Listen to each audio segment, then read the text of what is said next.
यार मैं 3 दिन से तेरे को पता क्या क्या खा रहा हूँ। पहले तो पराठे खा रहा टेबल का, उसके बाद में आज ये पार्टी सुबह वाली, अब ये तो रिफ्रेशमेंट के लिए लिया है।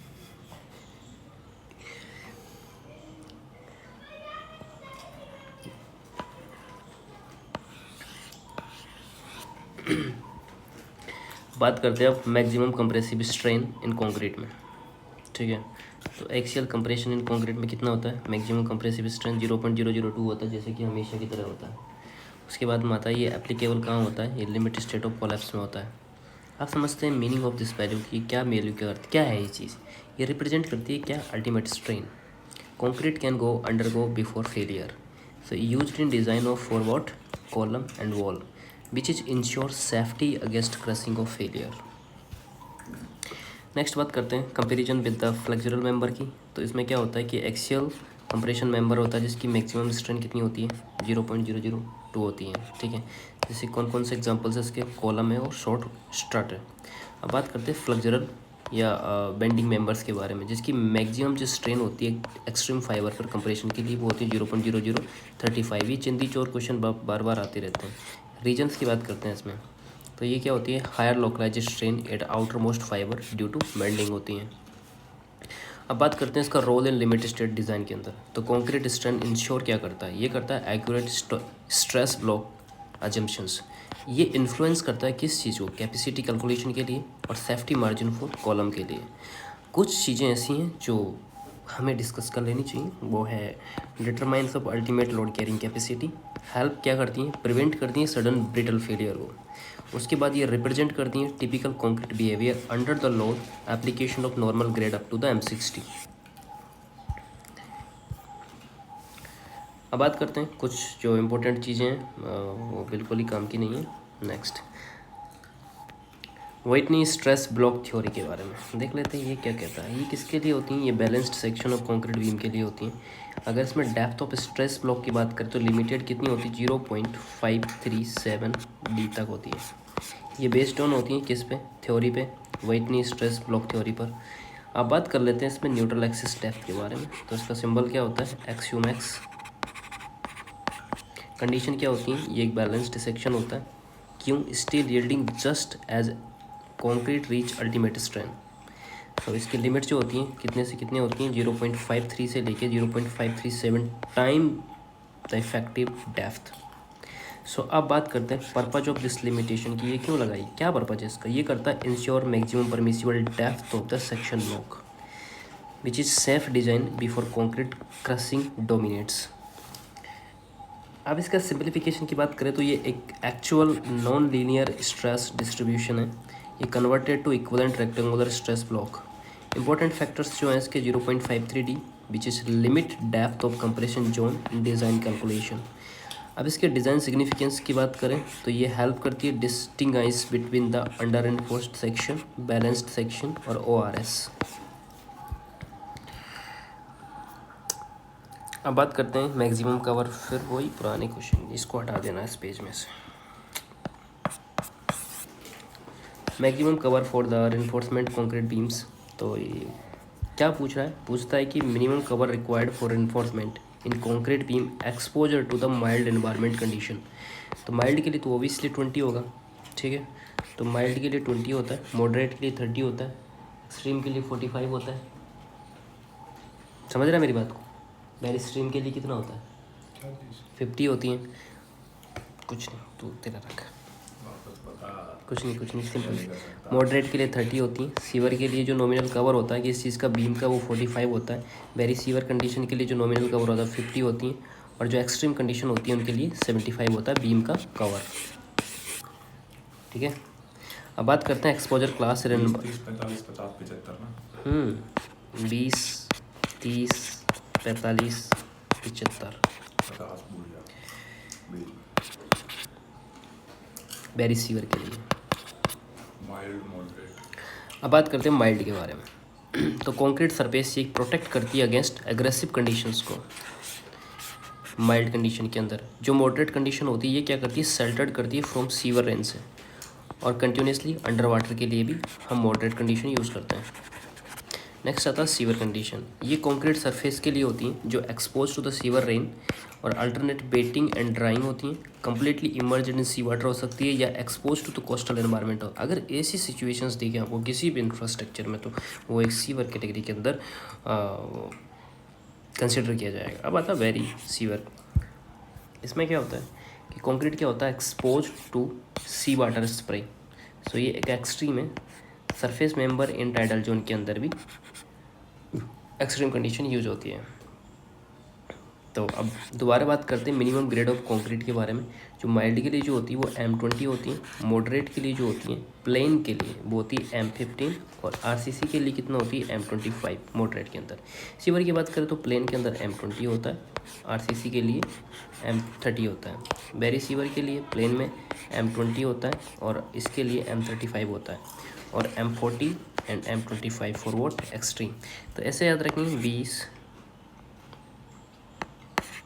25, 30, 35, 40 किसके लिए, रेनफोर्स्ड कंक्रीट के लिए। प्लेन के लिए माइल्ड नहीं दिया होता है। मॉडरेट के लिए जो होता है, मॉडरेट के लिए जो होता है वो होता है 15, 20, अगेन 20, देन 25। ये किसके लिए होता है, प्लेन कंक्रीट के लिए।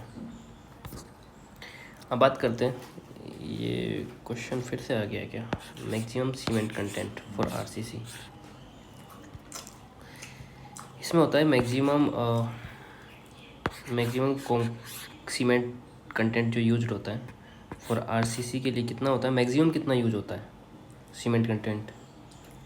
300, 300, 320, 340, 300।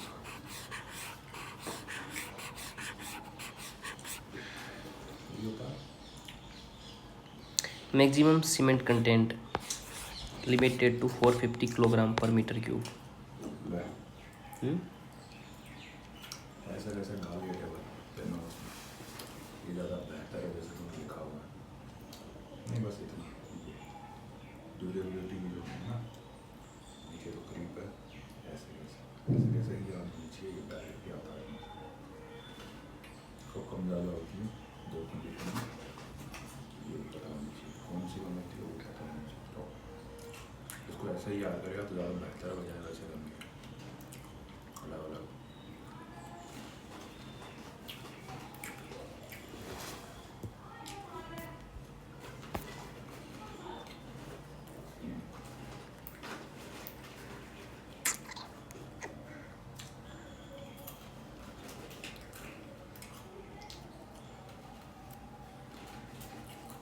सेम चीज़ है ना, बस लिखा हुआ ऐसा हो। इसमें लिख रखा है minimum cement content and I asked to maximum cement content. Maximum भी होता है, कितना होता है बोलना है इसमें। उसमें और मैक्स भी जाएंगे आगे। अब बात करते हैं purpose of limiting cement content के बारे में। तो ये कंट्रोल करता है क्रैकिंग को, रिड्यूस करता है श्रिंकेज को, टू लिमिट करता है एक्सेसिव हीट ऑफ हाइड्रेशन को, टू मेंटेन करता है ड्यूरेबिलिटी ऑफ कंक्रीट को। सो सबसे पहला आंसर आता है, ऑप्शंस को चेक करते हैं। 350 ये यूज फॉर होता है ऑर्डिनरी कंक्रीट मिक्स के लिए, not upper limit for RCC।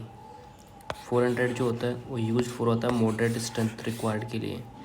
450 जो होता है मैक्सिमम सीमेंट कंटेंट स्पेसिफाइड होता है। और जो 500 जो होता है वो एक्सीड होता है, कैन कॉज क्रैकिंग और durability problems.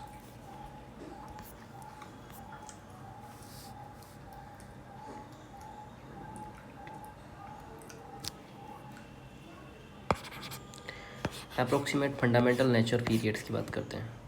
Correct expression of approximate fundamental translation natural periods for RCC steel composite movement resisting frame of building. तो ये होता है 0.080 H की पावर 0.75। IS कोड 1893/2016 के according approximate fundamental natural periods के लिए जो होता है, किसके लिए, RC MRF बिल्डिंग्स के लिए जो टी ए बराबर होता है वो होता है 0.075 एच की power 0.75 and RC steel composite MRF building के लिए जो होता है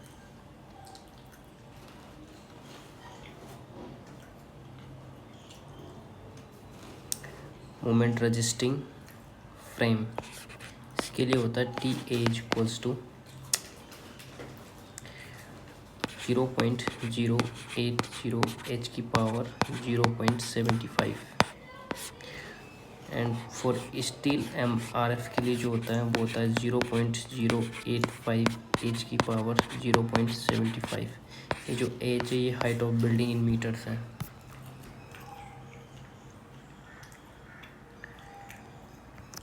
नेक्स्ट आता है adequate development length in reinforced concrete design.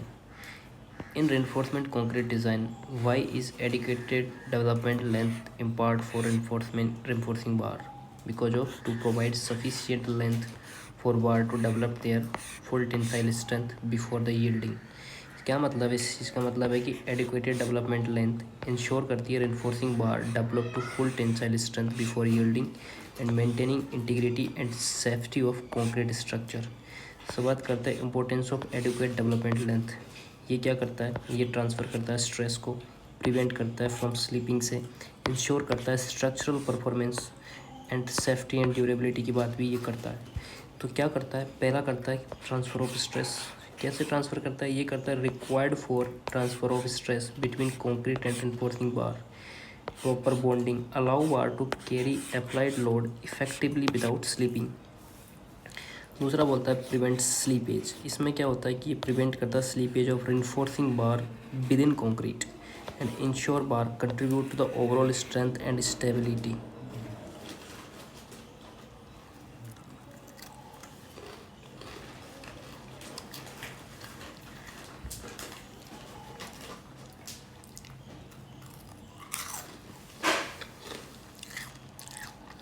क्या करता है?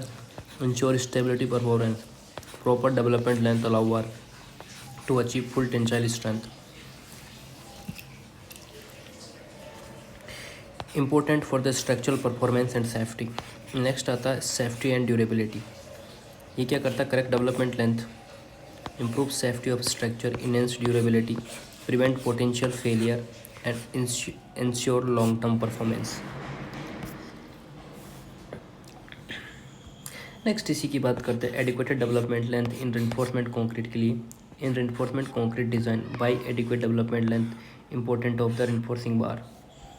तो करेक्ट जो आंसर है इसका, to provide sufficient length of bar to develop their full tensile strength before yielding. अगला जो रीजन इसमें अलाउ रेनफोर्सिंग बार के बारे में, to develop full tensile strength, ensure structural integrity and safety of reinforced concrete. Analysis of given option के बारे में बात करते हैं। Bar can be easily bent and installed while maintaining tensile strength, जो कि इनकरेक्ट होगा, क्योंकि development length related to the bonding and stress transfer in concrete होता है। दूसरा ऑप्शन इसमें दे रखा था कि bar protected against corrosion and environmental maintenance contaminants, जो भी गलत होगा, क्योंकि not the primary purpose of development length. Option number 3 बोलता है कि decrease the weight of reinforced concrete in beam, ये भी गलत होगा। क्यों? क्योंकि development length does not related to the beam wait.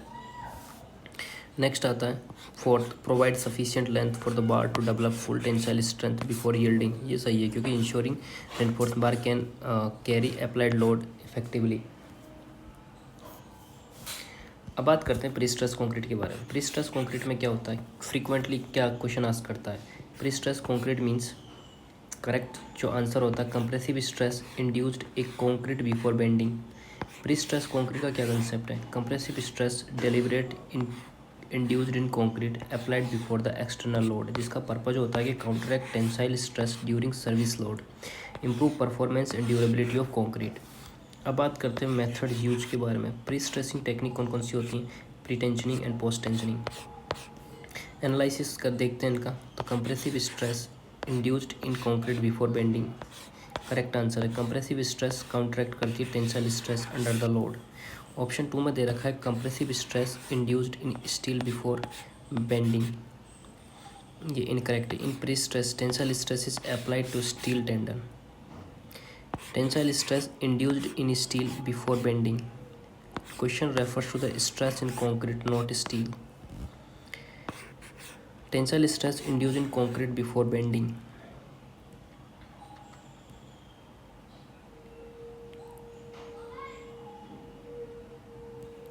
Incorrect. Concrete is weak in tension and prone to the important point discuss करते हैं इसके.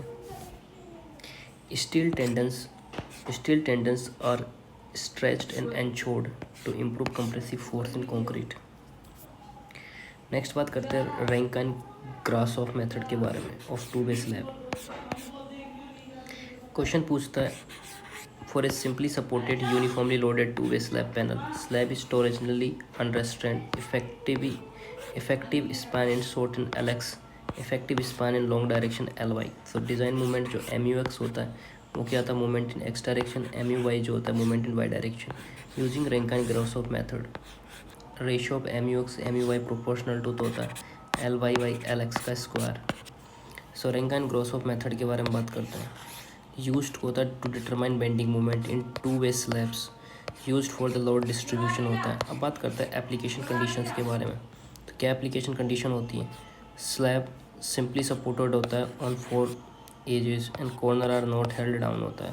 मोमेंट इक्वेशन की बात करते हैं इसमें. तो मोमेंट इक्वेशन क्या होती है, MUX is equals to R square divide by 8 plus R की power 4 into W into LX square होता है.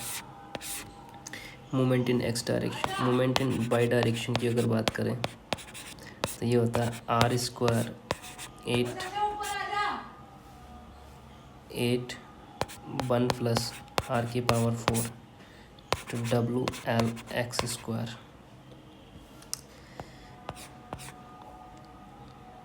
यहाँ जो उतनी पावर 4 होती है मोमेंट इन X डायरेक्शन, यहाँ जो उतनी पावर 2 होती है moment in Y direction. So ratio of moments की अगर बात करें MUX बाई MUY वो होता है R स्क्वायर और जो R बराबर होता है वो होता है LY बाई LX. सो इसका जो फाइनल हो जाएगा MUX बाई MU जो Y हो जाएगा वो हो जाएगा LY बाई LX का स्क्वायर. नेक्स्ट बात करते हैं डबली रेनफोर्स्ड कंक्रीट बीम के बारे में. क्या पूछ रहा है, which of following statement about the doubly reinforcement beam are correct. Doubly reinforcement sections are used when cross-section dimension of beam are restricted. Doubly reinforcement sections are used when cross-section dimensions of beam are restricted. Presence of compression reinforcement increase in long-term deflection due to the shrinkage. Doubly reinforcement beam are used where reversal of moment is likely.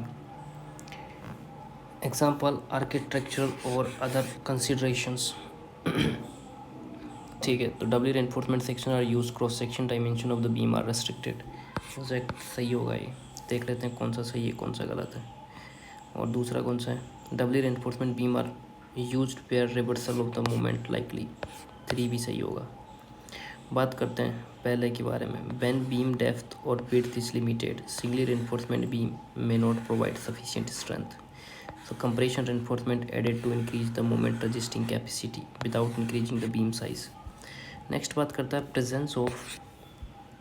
presence of compressive reinforcement increase long term deflection. Presence of compression reinforcement increase in long term deflection due to shrinkage. Compression reinforcement reduce long term deflection, not increase, especially those cases those caused by the shrinkage and creep. Additional reinforcement counteract tensile strain in concrete. Statement incorrect because of its claim deflection increase, बल्कि deflection decrease होता है. Next question है doubly reinforcement beam are used where reversal of moment is likely. Used where moment reversal occur, ये सही बात है. जैसे continuous beam, earthquake resistant building and bridge girders. Moment में reverse direction due to the bearing loads. Compression reinforcement help resist moment reversible. Effect of both sagging and hogging moment. Next बात करते हैं doubly reinforcement beam, compression reinforcement and stirrups. Why must compression reinforcement in doubly reinforcement beam be enclosed by the stirrups? To prevent buckling and improve ductility by confining the concrete. क्या prevent करता है, buckling prevent करता है, ductility improve करता है by confining of the concrete. In doubly reinforcement beam compression reinforcement is subjected to compressive force. Stirrups transverse reinforcement hold the compression bar in place, prevent lateral buckling, provide confinement to concrete, enhance ductility and structural integrity. अब बात करते हैं doubly reinforcement beam. ये used कहाँ होती है, वहाँ used होती है जब depth of beam is restricted होती हैं, higher movement resistance is required होती हैं। देन सिंगल बीम से रेनफोर्समेंट अरेंजमेंट की बात करें तो compression reinforcement added in additional to the tension reinforcement, addition to the tension reinforcement. अब बात करते हैं रोल ऑफ स्टीरप्स के बारे में। तो स्टीरप्स क्या करती हैं, ये इंश्योर करती है stability of compression bar specially under heavy loaded. क्या करती हैं, इंश्योर स्टेबिलिटी ऑफ कंप्रेशन बार करती हैं स्पेशली अंडर हैवी लोड। ये क्या करता है, रजिस्ट शेयर फोर्स करता है। ठीक है, रोल ऑफ स्टीरप्स की बात चल रही है। और स्टीरप्स जो होते हैं वो होल्ड करते हैं लॉन्गिट्यूडनल बार को पोजीशन में। ये बकलिंग को प्रिवेंट करता है ऑफ कंप्रेशन स्टील। नेक्स्ट आता है एडिशनल स्ट्रक्चरल बेनिफिट्स क्या होते हैं स्टीरप्स के। Confining of concrete by stirrups, improve ductility, improve energy absorption capacity, specially important in seismic zones. अब बात करते हैं limiting percentage of reinforcement in singly reinforcement beam. Limiting percentage, by limiting percentage of the requirement XU less than XU max can be ensured in a singly reinforcement rectangular beam. Singly reinforced rectangular beam in tension reinforcement by limiting the percentage of the required tension reinforcement. Basic concept क्या है, इन singly reinforcement rectangular beam पे depth of neutral axis होती है वो XU होती है, जो design requirement होती है वो XU जो होती है वो लेस दैन इक्वल टू होती है XU मैक्स। इसका पर्पज़ क्या होता है, इसका पर्पज़ होता है to ensure ductile failure instead of brittle failure. बात करते हैं role of tensions in reinforcement, control depth of neutral axis. दूसरा maintain the conditions of XU less than XU max, influence stress distribution in beam. Effect of axis tension reinforcement क्या होता है, ये natural axis depth increase करता है जो कि lead to the brittle failure होता है। डिज़ाइन ऑब्जेक्ट की बात करते हैं, इसमें क्या होता है design object, limiting tension reinforcement, ensure ductile behaviour, maintain balance between strength and ductility. क्या क्या, strength and ductility.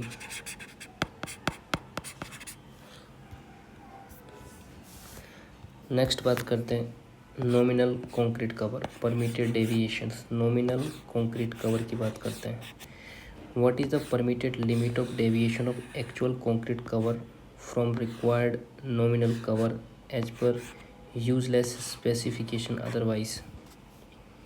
What is the permitted limit of deviation of actual concrete cover? तो जो इसका करेक्ट होगा किसकी, nominal cover as per the actual concrete cover from required nominal cover. तो ये 10 mm से लेके 0 mm तक है। Definition of the nominal concrete cover की बात करते हैं तो distance from the outer surface of concrete member to the outer surface of steel reinforcement like mean reinforcement और stirrups including links. Exposure conditions and required cover की बात करें तो माइल्ड के लिए जो होती हैं 20-30, माइल्ड के लिए नॉमिनल कवर कितनी होती हैं 20 होती हैं, 20, 30, 45, 50 एंड 75 होती हैं। दूसरे मिनिमम ग्रेड कितनी चाहिए माइल्ड के लिए, M20 चाहिए होती हैं, मॉडरेट के लिए M25 चाहिए होती हैं, सीवर के लिए 30 चाहिए होती हैं, वेरी सीवर के लिए 35 चाहिए होती हैं, एक्सट्रीम के लिए 40 चाहिए होती हैं। टॉलरेंस लिमिट की बात करते हैं, जो परमिटेबल टॉलरेंस रेंज होती हैं वो 0 से लेके +10 mm तक होती है। No reduction in clear cover allowed, cover में भी increase up to 10 mm। So additional allowance की बात करें तो nominal cover can be decrease by 5 mm if the reinforcement bar diameter is less than 12 mm।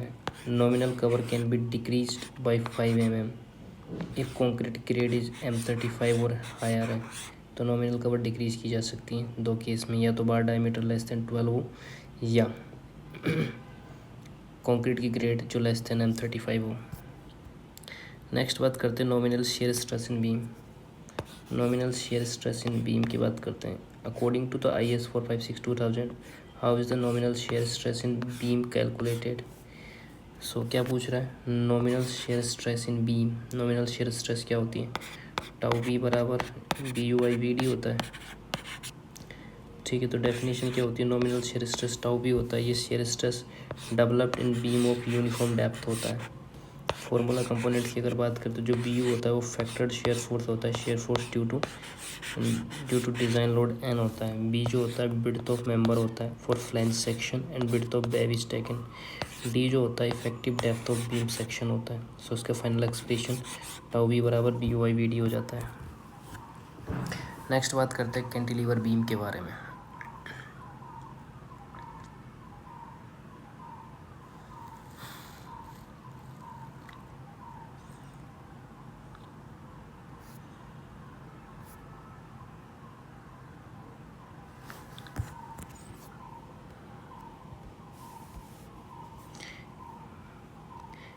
Cantilever beam the maximum compressive stress location की बात करते हैं। When a cantilever beam is loaded at its free end where does the maximum compressive stress developed, bottom fibre पर develop होता है। Stress behaviour in cantilever beam की अगर बात करें तो when load act vertical downward at the free end, fibre above the neutral axis that is elongated and tensile stress is developed. Fiber below the neutral axis that is contract, that is compressive stress developed. Maximum compressive stress की अगर बात करें तो 8 bottom fiber because that fiber has minimum section modulus. Center of gravity की बात करें तो point where total weight of body is assumed to act for a uniform symmetric body located at geometric center. Neutral axis की बात करें तो axis in beam cross section, fiber are neither in tension nor in compression, that is zero stress. Position passes through the center of gravity for homogeneous symmetric material. Next बात करते हैं minimum grade of concrete for RCC building or ductile. What is the design RCC building for ductility? What is the minimum grade of concrete recommended by the IRC, that is 20. While designing of RCC building for the ductile, what is the minimum grade of concrete recommended by the M20 minimum recommended होती हैं।